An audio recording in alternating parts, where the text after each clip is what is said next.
Yes, അങ്ങനെ മോഹൻ ബഗാൻ ആരാധകർ കാത്തിരുന്ന ജാമി മക്ലാറൻ എത്തുന്നു. It's official. ഞാൻ ഇതുവരെ അങ്ങനെ ജാമി മക്ലാറിനെ പറ്റിയിട്ട് പലതരത്തിലുള്ള റൂമേഴ്സൊക്കെ വന്നിരുന്നെങ്കിലും വീഡിയോ ചെയ്തിരുന്നില്ല. കാരണം അങ്ങനെ ഒരു റിലയബിൾ സോഴ്സസിൽ നിന്ന് വരാത്തതുകൊണ്ടാണ് ഇത്രയും നാൾ ചെയ്യാതിരുന്നത്.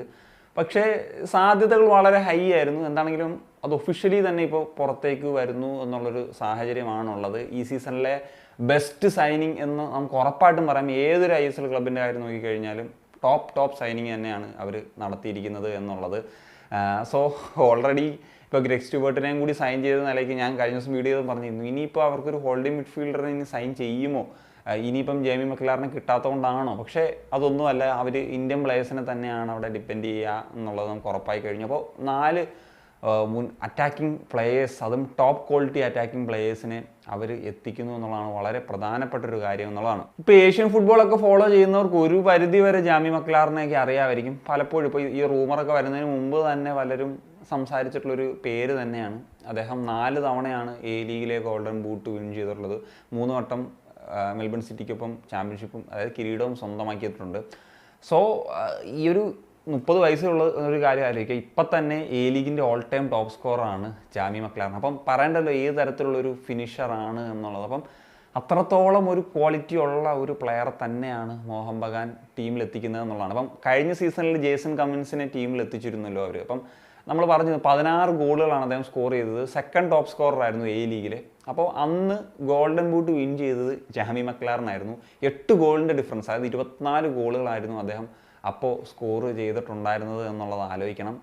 എന്താണെങ്കിലും കഴിഞ്ഞ സീസണിലേക്ക് നോക്കുമ്പോഴത്തേക്കും അദ്ദേഹം 10 ഗോൾസേ സ്കോർ ചെയ്തിട്ടുള്ളൂ. അത് ഒരു നമ്പർ താരതമ്യേന കുറവാണ് എന്നുള്ളതാണ്. എന്താണെങ്കിലും പറഞ്ഞ പോലെ ഒരു 30 വർഷത്തെ കരിയറിനുള്ളിൽ തന്നെയാണ് അദ്ദേഹം ഓൾ ടൈം ടോപ്പ് സ്കോറർ എന്ന നിലയിൽ ലീഗിലേക്ക് മാറിയിട്ടുള്ളത് എന്നുള്ളത് ഒരു ഇൻട്രസ്റ്റിംഗ് ആയിട്ടുള്ള കാര്യം തന്നെയാണ്. ഓസ്ട്രേലിയക്ക് വേണ്ടി വേൾഡ് കപ്പിലേക്ക് അടക്കം നിരവധി മത്സരങ്ങൾ കളിച്ചിട്ടുണ്ട്. വേൾഡ് കപ്പ് മത്സരങ്ങൾ കണ്ടിട്ടുള്ളവർക്കറിയാം ജാമി മക്ലാറിനെ കളിക്കുന്നതൊക്കെ.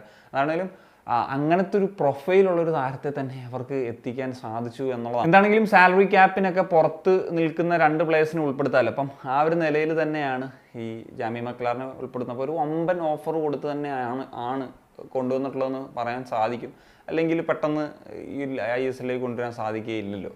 സോ എന്താണ് ഇപ്പോൾ മെൽബൺ സിറ്റിയിൽ തന്നെ നോക്കിക്കഴിഞ്ഞാൽ ഏതാണ്ട് 162 മത്സരങ്ങളിൽ 113 ഗോൾസാണ് അദ്ദേഹം അവിടെ മാത്രം സ്കോർ ചെയ്തിട്ട് നമുക്ക് കാണാൻ സാധിക്കുന്നത്. അതുപോലെ അദ്ദേഹം സ്കോട്ട്ലൻഡിൽ കളിച്ചിട്ടുണ്ട് ആൻഡ് ബുണ്ടസ് ലീഗ 2-ൽ കളിച്ചിട്ടുണ്ട്. അങ്ങനെ ലീഗ്സിലൊക്കെ കളിച്ചിട്ടുണ്ട്. പിന്നെ സ്കോട്ട്ലൻഡ് അദ്ദേഹത്തിന് ചെറിയ കണക്ഷൻ ഉണ്ട്. അദ്ദേഹത്തിൻ്റെ പിതാവ് സ്കോട്ടിഷാണ്. പിന്നെ ബ്ലാക്ക് ബേണിൽ നിന്നാണ് അദ്ദേഹത്തിൻ്റെ ഒരു യൂത്ത് ലെവലിലുള്ള കരിയർ തുടങ്ങുന്നത്. പിതാവ് സ്കോട്ടിഷ് ആണെന്ന് പറഞ്ഞുകൊണ്ട് തന്നെ അദ്ദേഹം സ്കോട്ട്ലൻഡിന് വേണ്ടി അണ്ടർ 20 കളിച്ചിരുന്നു. പിന്നീടാണ് അദ്ദേഹം ഓസ്ട്രേലിയയുടെ ജൂനിയർ ടീമൊക്കെ കളിച്ച് 2016 ഓസ്ട്രേലിയയുടെ സീനിയർ ടീമിൽ ആദ്യമായിട്ട് എത്തുന്നത് എന്നുള്ള. കമ്മിൻസ് എന്ന് പറയുന്ന ഒരു പ്ലെയറെ സംബന്ധിച്ചിടത്തോളം നമുക്കറിയാം അദ്ദേഹം നല്ലൊരു സ്കോററാണ് എന്നുള്ള കാര്യത്തിലൊക്കെ അറിയാം. പക്ഷേ അദ്ദേഹം എത്രത്തോളം അഗ്രസീവ് ടൈപ്പ് പ്ലെയർ ആണെന്നൊക്കെ ചോദിച്ചു കഴിഞ്ഞാൽ നമുക്ക് ഒന്ന് ചിന്തിക്കേണ്ടിയിരിക്കുന്നു. പക്ഷേ എനിക്ക് മക്ലാറിനെ സംബന്ധിച്ചിടത്തോളം തോന്നിയത് ആ ഒരു അഗ്രഷൻ കൂടിയുള്ളൊരു പ്ലെയറാണ്. അദ്ദേഹത്തിൻ്റെ ഒരു സ്പ്രിൻ്റ് ആണെങ്കിലും അല്ലെ ആക്സിലറേഷൻ ഇങ്ങനെയൊക്കെ പറയുന്ന കാര്യങ്ങളൊക്കെ വളരെ മികച്ചതാണ്. ആ ഒരു അഗ്രസീവ്നെസ് കാണിക്കുന്ന ഒരു പ്ലെയറാണ്. ഫിനിഷിങ്ങിലാണെങ്കിലും അതിനേക്കാൾ ഒരു പടി മുകളിൽ നിൽക്കും. അദ്ദേഹത്തിൻ്റെ ഒരു കരിയറൊക്കെ നോക്കുമ്പോൾ നമുക്ക് വ്യക്തമായിട്ട് മനസ്സിലാക്കാൻ സാധിക്കും. അതുകൊണ്ട് തന്നെ ഒരു ഡേഞ്ചറസ് കോംബോ തന്നെയൊക്കെ ആയി മാറ്റാൻ ഈ ഒരു ജാമി മക്ലാറൻ അല്ലെങ്കിൽ ജേസൺ കമ്മിൻസ് കോംബോ മാറ്റാൻ ഓസ്ട്രേലിയക്കാർ കൂടിയാണ്. അവർ ഒന്നിച്ചൊക്കെ കളിച്ചിട്ടുണ്ട് എന്നുള്ള പ്രത്യേകതയുണ്ട്. അതിനോടൊപ്പം മറ്റൊരു ഓസ്ട്രേലിയക്കാരൻ കൂടി ഉണ്ട്, പെറ്റട്രോസ്. സോ അതൊരു ഇൻട്രസ്റ്റിംഗ് ആയിട്ടുള്ള കോംബോ ആയിരിക്കും. മറ്റൊരു കാര്യം എന്ന് വെച്ച് കഴിഞ്ഞാൽ 4 അറ്റാക്കിംഗ് പ്ലേയേഴ്സിൽ ഉണ്ട്. ഇപ്പം ഗ്രിഗ് സ്റ്റുവർട്ടും കൂടെ ഉണ്ടല്ലോ. അപ്പം ഇത് 4 പേരിൽ ആരൊക്കെ ആയിരിക്കും ആ 3 പേര് കളിക്കുക എന്നുള്ളതും ഒരു പ്രധാനപ്പെട്ട ഒരു ചോദ്യം തന്നെയാണ്. എന്താണെങ്കിലും ഒരു ഫോറിൻ സെൻറ്റർ ബാക്ക് കളിക്കുമായിരിക്കും. ബാക്കി 3 പേരിൽ ഈ 4 പേരിൽ ആരെങ്കിലും ഒരു ഒഴിവാകും.